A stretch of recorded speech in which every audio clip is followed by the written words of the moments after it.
मुझे पता भी नहीं मैं कहाँ पे हूँ, मैं सिर्फ मैप्स फॉलो कर रहा हूँ, मेरे को ये नहीं पता कि कौन सा एरिया कौन सा है। Look at this. Excuse me, can I just quickly have a look. तो ये मेरे को अंदर आने दे दिया है। जब एंड तक पहुँचते हैं ना तो इसे टाइट हो गया है। प्रोटेक्ट करने के लिए इसके ऊपर लोहे की तारें लगा दी गई ताकि लोग इसके ऊपर बैठकर लंच नहीं करें। ये भाई साहब बोल रहे हैं कि जब तक आप वियना में आपको पानी खरीदने की ज़रूरत ही नहीं है। यहाँ का जो पानी है नेचुरल पानी, जो हैंड पंप या कहीं पे भी फाउंटेन्स लगे हुए हैं छोटे छोटे, वहाँ से आप पानी भर लो, प्योर पानी है। सोच के देखो यार, 600 साल तक हॉब्सबर्ग फैमिली जो है यहीं से रूल करती थी। मतलब ये जगह यूरोप की पॉलिटिक्स, कल्चर और इनकी लाइफ का सेंटर हुआ करती थी। इनकी जो मम्मी है वो उस टाइम 13 साल की हुआ करती थी और अडोल्फ हिटलर की भीड़ में ही खड़ी हुई थी, मतलब उसको चीयर कर रही थी। मतलब लोग इन्हें कहते हैं कि आपकी मम्मी जो है हिटलर की सपोर्टर थी। 17th सेंचुरी में वियना में एक डेंजरस प्लेग एपिडेमिक फैल गया था जिसमें बहुत लोगों की जान गई। पूरा ट्रिनिटी का सिंबल है। So, and I wanted to show you something. ये भैया मम्मी के ताबूत जिसमें मम्मी रखी जाती थी। इतने बड़े साइज़ के होते थे। अगर ये कितना बड़ा साइज़ है, मेरी हाइट के हिसाब से पता चल रहा होगा। मतलब या तो ये इतने लंबे लोग होते थे, सोना गहने और सब कुछ भर के ले जाते थे आफ्टर लाइफ के लिए। ये अपना सोना वगैरह साथ में लेके जाते थे। एक ये पड़ी हुई है भैया, ये पत्थर की है। ये जो इसके ऊपर लैंग्वेज ये लिखा हुआ है, ये लैंग्वेज है जो अभी तक डिकोड नहीं की गई है। सिर्फ इतना पता लग सका है कि ये लिखते यहाँ से थे, इसी तरफ से शुरू करते थे, क्योंकि अब ये देखो खुला खुला चल रहा है, आराम से लिखा हुआ। जब एंड तक पहुँचते हैं ना तो इसे टाइट हो गया। जैसे हम होता है ना, एग्ज़ाम में पेपर कम रह जाता था तो हम लास्ट में फिर छोटा छोटा लिखना शुरू कर देते हैं और टाइट लिखना शुरू कर देते हैं। तो यहाँ से पता चलता है कि ये लिखना इस तरफ से शुरू करते थे, हमारी ही तरह जैसे हिंदी इंग्लिश अभी लिखी जाती है। लेकिन अभी तक ये स्क्रिप्ट को डिकोड नहीं किया गया है। एक और मम्मी इसके, ये तो भैया पड़ी हुई है प्रॉपर, मास्क वगैरह पहना के सब। पर मैं ये सोच रहा हूँ ये मम्मी वियना में कैसे ले आए ये, क्या है? ओह रे बाप रे, एक सीआईडी पे एपिसोड देखा था वो याद आ गया मुझे। वो भैया पट्टियों वाली प्रॉपर डरा देने वाली मम्मी थी। मैं छोटा था, आई थिंक 7-8 साल का। ओह सॉरी, मैं सीआईडी बोल रहा हूँ आहट आता था जिसको भी, जो मेरी एज का है, 90s किड है, उसको पता होगा आहट करके एक सीरियल आता था। उसमें ये एक एपिसोड आया था जो देख के मैं बहुत डर गया था, जिसमें ये पट्टी वाली मम्मी होती थी और वो भाई ज़िंदा होके बाहर आ गई थी। ये भी इसका ताबूत है आई गेस। ये काफ़ी वो है, पत्थर का, ये तो ब्लैक मार्बल। एक ही पत्थर है जिसको तराश के बनाया गया है। मतलब बहुत सारे पत्थर नहीं है जो जोड़े गए हैं, ये एक ही है जिसको काटा गया है और उसके अंदर फिर डिज़ाइन बनाया गया है। और जो इनके लिखे होंगे, स्क्रिप्ट लिखी गई है जो हमें आज तक पढ़नी नहीं आती है। काफ़ी सारा ये पूरा सेक्शन ही चीज़ों से भरा हुआ है। मेरा मन कर रहा है मैं आराम से सब कुछ दिखाता और खुद दिखता, लेकिन टाइम बहुत कम है। आपको दिखाता हूँ टाइम कितना हो गया। टाइम हो गया है 5:39 और मेरे पास अब 20 मिनट बाकी है। मतलब 6 बजे ये बंद कर देंगे, तो इसलिए मैं थोड़ा जल्दी में कर रहा हूँ सब कुछ। क्या है? It looks like crocodile. Is it? It's crocodile right? या क्रोकोडाइल है भैया ये, दांत वांत दिख रहे हैं। पर इसकी क्यों मम्मी बना दी यार? इसको क्यों प्रिजर्व करके रखा गया? और ये छिपकलियाँ, बहुत कुछ हमें नहीं पता है अभी। ये भी अनाउंसमेंट इन्होंने कर दिया, बैकग्राउंड में सुनाई दे रही होगी। क्लोजिंग नाउ, या बाय। 10 मिनट बाकी हैं, सामने वाला जल्दी से कर लेते हैं। 10 minutes are left right, 10 minutes. या ये वाला बाकी है या excuse me, can I just quickly have a look? No, sorry, those were the last few. We are closing now. Just like because we have 10 minutes left right. तो ये मेरे को अंदर आने दे दिया है। ये लास्ट सेक्शन था जो मेरा रह गया था।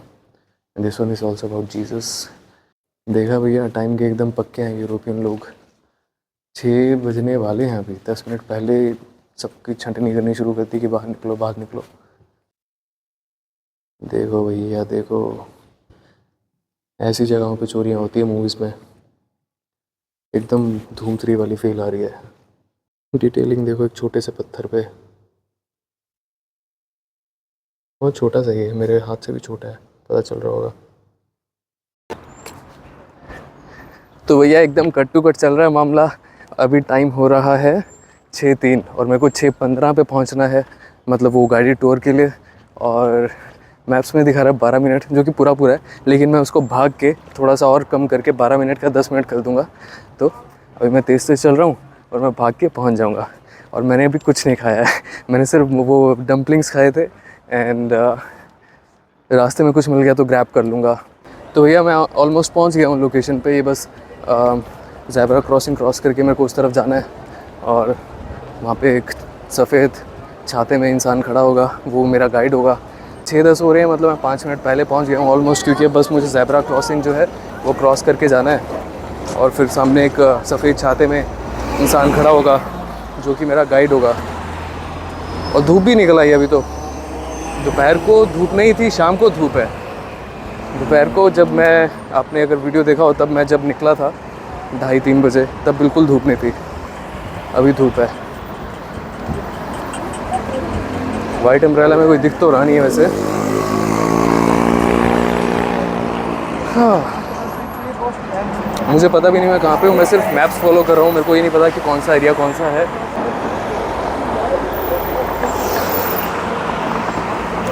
क्रॉस करके जाते हैं, थोड़ा सा आगे जाना है, गेस मिल जाएगा। तो भैया सफ़ेद छाते वाले हमें दिख गए हैं, ये रहे हमारे गाइड। और हम इनको जाके हेलो बोलते हैं। इनका मैंने इंस्टाग्राम पेज देखा था और उस पर मेरे को काफ़ी प्रोमिनेंट लगे, तो आई थिंक मज़ा आएगा। चलिए। यहाँ पे बहुत ही ज़्यादा हिस्टोरिकल, मेनली वर्ल्ड वॉर 2 से रिलेटेड बातें बताई जा रही हैं। मतलब आई थिंक बहुत से लोगों के लिए बहुत हैवी हो जाएगा, तो आई कीप इट लाइट। यहाँ पर मैंने एक ये मोन्यूमेंट देखा अजीब सा, और मैंने अपने गाइड से पूछा कि ये इसके ऊपर ये ऐसा, ये लोहे की तारें चुभने वाली क्यों लगाई हुई हैं। तो उन्होंने बताया कि यहाँ पे ना लोग लंच टाइम पे लंच करने के लिए इसके ऊपर आके बैठ जाया करते थे। तो फिर इसको प्रोटेक्ट करने के लिए, क्योंकि ये कोई रिस्पेक्टफुल मॉन्यूमेंट है, इसको रिस्पेक्ट करने के लिए, प्रोटेक्ट करने के लिए इसके ऊपर लोहे की तारें लगा दी गई, ताकि लोग इसके ऊपर बैठकर लंच नहीं करें। And the small statues on the side represent the small river stand. At the Würstenstand you can. यहाँ पर थोड़ा ही अपने ऑस्ट्रियन डिशेस के बारे में बता रहे हैं। तो यहाँ पे जर्मन और ऑस्ट्रियन फूड काफ़ी सिमिलर है। और यहाँ पे जो हॉट डॉग मिलता है, देखो लाइन लगी हुई है इतने सारे लोगों की। तो बता रहे हैं यहाँ पे इतने टाइप की सॉसेजेस हैं और इतने टाइप का टेस्ट्स हैं। लाइक इंडिया के सामने तो कुछ भी नहीं है ये, इनको पता भी नहीं है कि हम कितने मसाले खाते हैं। सो ये इसी में खुश है। बहुत मन कर रहा है ये खाने का, जो भी है पीछे, क्योंकि भूख लगी है और उन्होंने बता भी दिया कि यहाँ का बहुत फेमस है लेकिन टाइम नहीं है यार, इतने सारे लोग। अभी ये फिर आगे निकल जाएंगे, फिर इनको ढूंढता फिरूंगा मैं, क्योंकि वहाँ भी 10 मिनट तो जाएंगे, ऑर्डर करूँगा, बनाएगा, और लाइन में लगूंगा 2-4 मिनट तो पहले ऑर्डर देने के लिए। बहुत से लोगों को लगता है कि एडोल्फ हिटलर जो है जर्मनी से था। एक्चुअली वो जर्मनी से नहीं था, वो ऑस्ट्रिया से था, लेकिन वो जर्मन था। उसके बाद वो जर्मनी गया और उसने जो किया वो किया, सबको पता है। यहाँ पे एक यूनिवर्सिटी है जहाँ पे उसने एडमिशन के लिए ट्राई किया था, लेकिन वो रिजेक्ट हो गया था। Everyone can see this building. Yep. This is the University of Applied Arts. This is the university where Adolf Hitler tried to study 2 times and become an artist. And he was rejected. Rejected. Why did you reject him in the beginning? अभी हम जा रहे हैं मोज़ार्ट monument को देखने के लिए। वहाँ पर मोज़ार्ट, जो कि बहुत बड़े म्यूजिशियन थे, उनका स्टैचू लगा हुआ है। और वियना को इनकी वजह से काफ़ी बड़ा नाम मिला है। लोग इन्हें वियना को जानते हैं इनकी वजह से। Mozart, he died very early, around the age of 27 और 8। धूप में चलते चलते लोग थोड़ा सा थक गए, तो फिर यहाँ पे हैंड पंप दिखा, तो हम यहाँ से पानी भरने लग गए। ये भैया यहाँ का हैंड पंप है, पीने का पानी, जैसे प्राग में, हर यूरोपियन कंट्री में। ओह, एकदम ठंडा भी है, एकदम ठंडा पानी है। ये भाई साहब बोल रहे हैं कि जब तक आप वियना में, आपको पानी खरीदने की ज़रूरत ही नहीं है। यहाँ का जो पानी है, नेचुरल पानी, जो हैंड पंप या कहीं पे भी फाउंटेन्स लगे हुए हैं छोटे छोटे, वहाँ से आप पानी भर लो, प्योर पानी है, फुल ऑफ मिनरल्स। अभी हम जा रहे हैं हॉफबर्ग पैलेस, जिसे कहा जाता है हार्ट ऑफ वियना। ये बहुत ही ज़्यादा विजिट किए जाने वाली जगह है पूरे वियना में। मैं ऑलमोस्ट एंटर कर गया हूँ। अभी मैं आपको दिखाने वाला हूँ एक ग्रैंड पैलेस।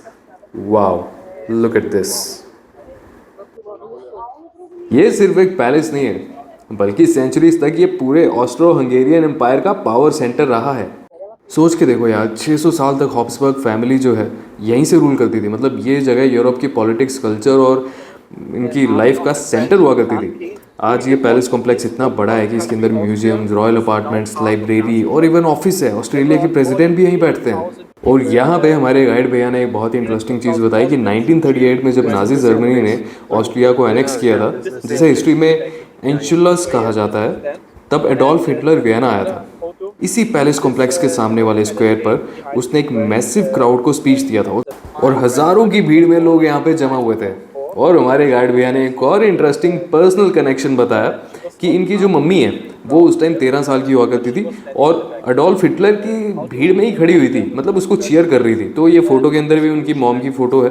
तो ये काफ़ी इमोशनल हो जाते हैं। मतलब लोग इन्हें कहते हैं कि आपकी मम्मी जो है हिटलर की सपोर्टर थी, लेकिन ये जस्टिफाई करते हैं, अपना स्टैंड क्लियर करते हैं कि उनकी मॉम नहीं थी, जो कि उनकी मॉम ने भी बाद में कहा। काफ़ी इंटरेस्टिंग है। एक तरफ ऑस्ट्रिया हंगेरियन एम्पायर की हिस्ट्री, दूसरी तरफ वो हिटलर वाला मूवमेंट जिसने यूरोप की डायरेक्शन चेंज कर दी। Interesting and overwhelming. Thank you. I'm happy that you like to hear it. Yes, and you have like personal connection with the history, so Yes, yeah, that's yeah, true. yeah. For a very long time, I was not sure if I should tell this to guests or not, because I was afraid. I think more people should know about this. Yeah. Yeah, I think so. Okay. Yeah. Yeah. That's true. Yeah. You can use social media and to share this story. Yeah. Yeah. Yeah, I'm until now I never used social media. I was always not. This was not. I don't know. I'm a little bit afraid of this, and Really? yeah, No, but it's like nothing is wrong about it. People appreciate the good things, and I mean, you have a story to tell. A lot of people don't have a story to tell. yeah, Yeah. yeah. It makes me happy that you like Yeah. this Yeah. Yeah. history background. Yeah.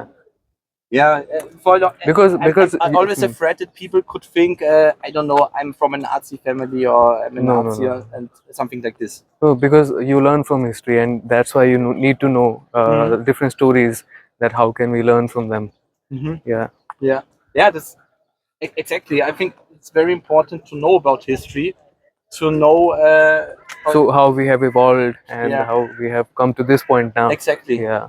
The mistakes we have made. Yeah, Yeah. And are you interested in the Second World War especially? Yeah, me too. Yeah. Yeah. For me, it's also a very In Berlin. it's a topic that's so relevant. Yes, yes. In Berlin, I went to the real locations, and like there's a Berliner Unterwelten museum. I went there, and in Poland as well, I went to Auschwitz. Ah, okay. Yeah, Wow, yeah, cool. yeah. 2 days ago. Yeah. At the end of the tour, stay with me. I'll show you something interesting. Okay. Is it okay if I? Your voice will come clear in this. Yeah, Yes. it's okay. Okay. Okay. Okay. Yeah. तो भाई Hofburg palace से हम आगे निकल गए हैं। अभी देखो तो सही यार, मतलब ये जो पूरा शहर है ओपन एयर आर्ट गैलरी जैसा लग रहा है। रास्ते में हर तरफ खूबसूरत मूर्तियाँ, हिस्टोरिकल बिल्डिंग्स, शानदार आर्किटेक्चर दिखाई दे रहा है। हर बिल्डिंग में एक अलग स्टोरी छिपी हुई है। और मुझे तो लगता है यार, अगर आप वियना आ रहे हो तो गाइडेड टूर तो ज़रूर करना, और हॉफबर्ग पैलेस तो ज़रूर जाना। मतलब ये जो ग्रैंडनेस अगर आपको एक्सपीरियंस करनी है ना, तो आपको यहाँ पे आना ही पड़ेगा। इस जगह का नाम है कोल मार्केट स्ट्रीट, और ये वियना की one of the most luxurious streets में से एक। So this is the most expensive street of Vienna because of the expensive brands. Yeah, there are a lot of luxury brands who opened their shops here in the last decades. The Viennese people are not very happy with this development actually, because it used to be a normal shopping street and now it's only for rich people. tourists. Yeah.